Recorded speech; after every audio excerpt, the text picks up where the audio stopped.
تحمل مزاجی سے. کریم فرمانے لگے عثمان یاد رکھنا ایک دن آئے گا میں تم سے چابی لوں گا اور جس کو میں چاہوں گا نا میں اسے دوں گا.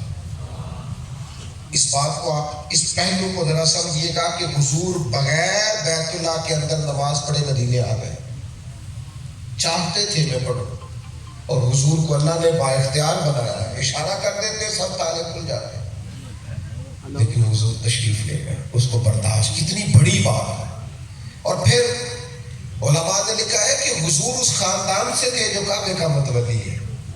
ایک تو یہ کہ نبی پاک نے مانگی اور حضور کی شان، ایک یہ کہ خاندانی طور پر بھی ان کا بنتا تھا دے دیتے چونکہ حضور بنو ہاشم سے ہیں اور یہی تو کعبے کا متولی خاندان ہے. اس کا بھی لحاظ نہ کیا. جو مقامی اور خاندانی شرافت تھی اور جو مقامی اخلاق تھے اس کا بھی پاس نہ کیا. حضور چلے گئے. 10 سال کا وقت گزرا. اذا جاء نصر اللہ والفتح، وقت آ گیا فتح کا. 10,000 کا لشکر لے کر حضور واپس آئے. گئے تھے تو 3 لوگ تھے، آئے تو 10,000. اور جب حضور بیت اللہ میں گئے تو عثمان بن طلحہ کہتے ہیں مجھے وہ دن بھی یاد تھا، وہ بات بھی یاد تھی اور حضور کے جملے بھی کانوں میں گونجتے تھے کہ میں نے چابی لے لینی ہے. وہ پتا تو سارا ہے نا سردار کو کی تھی اللہ جو کیا تھا اس کا بھی پتا تھا. کہتے ہیں وقت آ گیا تو حضور نے فرمایا بلاؤ نا عثمان بن طلحہ. کہتے ہیں میں جب آیا تو میرا وجود کانپ رہا تھا، ہاتھ کانپ رہے تھے، جسم لڑکھڑا رہا تھا. اپنی ٹانگوں پہ کھڑا ہونا میرے لیے مشکل تھا. کانپتے کانپتے لرزتے جملوں سے میں نے وہ چابی پیش کی اور چابی دینے کے بعد میرے دل میں تصور تھا کہ سزا کا اعلان بھی ہوگا کیونکہ بات کی تھی نا. یہاں تو جناب وہ چودھری صاحب کو بات کر دی، سار جی کو بات کر دی، جناب کو کہہ دیا، قبلہ پیر صاحب کی بےدبی ہو گئی، قبلہ استاد صاحب کو کہہ دیا. معاف کرنے کو تیار نہیں، خود بخود اپنی شانیں بنا لی، بن کے بیٹھ گئے. اللہ ماشاءاللہ. عثمان کہتے ہیں میں ایک کونے میں ڈرا سہما بیٹھا تھا. حضور نے بیت اللہ کو بتوں سے صاف کیا اور جب محبوب واپس آئے تو میں تو سزا کا مستحق تھا، چاہتا تھا کہ مجھے سزا ملے لیکن حضور کی وہ باتیں سچ بن کے ثابت ہو رہی تھی. قربان جائے اس جذبے پہ، اس رنگ پہ، اس ادا پہ، اس بندہ نوازی پہ، اس کرم نوازی کے. کہتے ہیں پھر حضور کی میٹھی آواز گونجی عثمان بن طلحہ کو بلاؤ نا. فرماتے میں پھر حاضر خدمت ہوا اور میرے دل میں کئی قسم کے خیالات تھے، کئی قسم کی باتیں تھیں. جب میں ڈرا سہما شرمندہ حضور کی بارگاہ ناز میں حاضر ہوا تو محبوب نے وہ چابی میری طرف بڑھائی. فرمایا عثمان پہلے یہ تمہارے پاس تھی اور میں نے کہا تھا میں لوں گا، میں نے لے لی. اب میں تمہیں واپس کر رہا ہوں، قیامت تک تمہاری نسل سے بھی کوئی نہیں لے گا تمہیں واپس. عثمان بن طلحہ کہتے ہو میری طرف چابی نہیں آ رہی تھی، ایمان آ رہا تھا.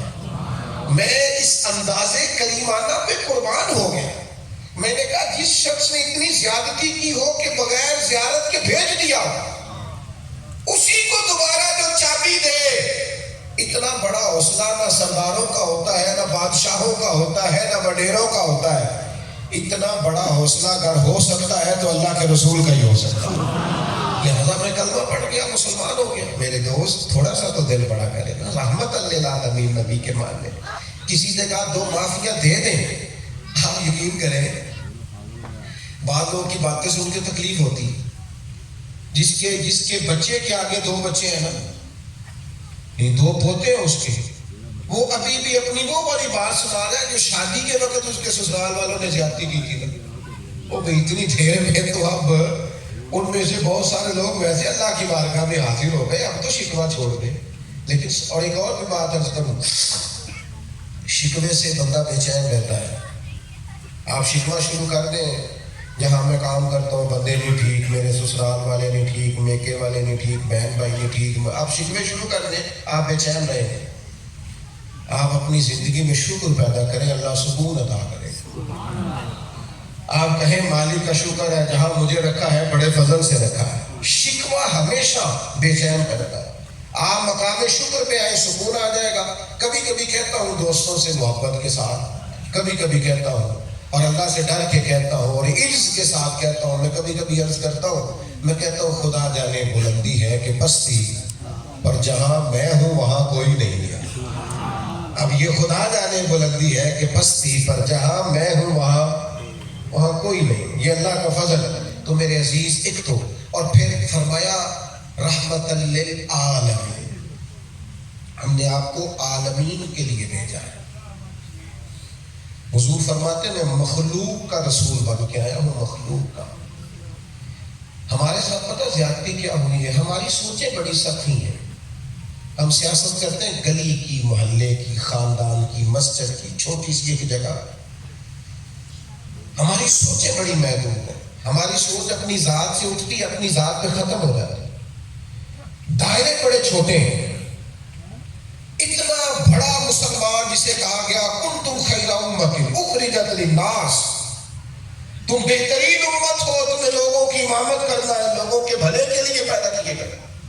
وہ بات کیا کر رہے ہیں؟ اپنے گھر کی، اپنے صرف بچوں کی، فقط اپنی دکان کی، اپنی فیکٹری کی. یاد رکھنا حضور علیہ السلام نے بڑی سوچیں دی اپنی امت کو. ہم کمزور کب ہوئے ہیں؟ تب ہوئے ہیں جب ہم اپنی ذات میں پورا الجھ کے رہ گئے. خود غرضی، مادہ پرستی اس کا غلبہ ہے. میری ملت کے جوان اتنے سیانے ہیں کہ ایک ایک نوجوان پورا ضلع سنبھال سکتا ہے، پورا قبیلہ سنبھال سکتا ہے. لیکن اسے گھر کے اندر ہی کہا جاتا ہے پتر ہے انہوں کی لڑائی ہے سالوں کی لگے، ایک گوانڈیاں کا مسئلہ. اسے بنا دیا جاتا ہے کہ وہ اپنی ذات سے بڑھے. ظالم کیوں بنتا ہے؟ وہ اس لیے کہ وہ گلی میں کسی پہ ظلم کر رہا ہے. ہمارا بچہ چاہتا ہے جا کے اس کا ہاتھ روکا جائے، لیکن ہم اسے کہتے ہیں بیٹا نہ یہ کام نہیں کرنا، اندر سے دروازہ بند کرو. ظالم مضبوط ہو جاتا ہے. حالانکہ پڑوسیوں کی آگ کبھی کبھی اس لیے بھی بجھا دینی چاہیے کہ اگر ان کی نہ بجھائی تو ہمارا گھر بھی جل سکتا ہے، اس نیت سے بھی بجھا دینی چاہیے. لیکن وہ خود غرضی ہے. دیکھیں نا، میں آپ کے پاس تقریر کر رہا ہوں اس وقت، پوری دنیا میں اس وقت لوگ دین کی بات کر رہے ہیں. وہ کسی میڈیا کا سہارا لے کر، کوئی ذریعہ استعمال کر کے، کوئی لکھ کے، کوئی عالم پڑھا کے، کوئی کسی جگہ. اب اگر میرا یہ ذہن بن جائے کہ دنیا میں ہی ہوں بس جو کام کر رہا ہوں، میرے علاوہ کسی کی نہ سننا، تو یہ میری زیادتی ہے اپنے آپ کے ساتھ بھی، ملت کے ساتھ. جہاں جو کچھ عقیدہ آدمی جس لحاظ سے بھی خدمت کر رہے ہیں، مجھے اسے سپورٹ کرنا چاہیے. اس سے سوچیں ملی پیدا ہوتی ہیں، قومی سوچیں پیدا ہوتی ہیں. میں سارے کام نہیں کر سکتا، مجھے ڈاکٹر کے پاس جانا پڑتا ہے دوا کے لیے، مجھے اور کسی شعبے میں ضرورت پڑتی ہے تو مجھے، لیکن ہم کسی اور کی ضرورت کو محسوس ہی نہیں کرتے. کتنی بڑی محفل سجائی گئی ہے، کتنا حسین بندوبست ہے. آپ نے بڑی جدوجہد کی اور آپ ماشاءاللہ چھٹی بھی نہیں تھی، اتنے سارے لوگ، پھر بھی آپ اتنی بڑی تعداد میں اپنے معاملات چھوڑ کے آئے. لیکن اگر صرف یہ مائک نہ چلے، صرف ایک مائک، تو شاید ساری محفل کا ماحول بگڑ جائے، کام نہ ہو سکے. مجھے بتائیے اسلام، میں نہیں جانتا یہ آپ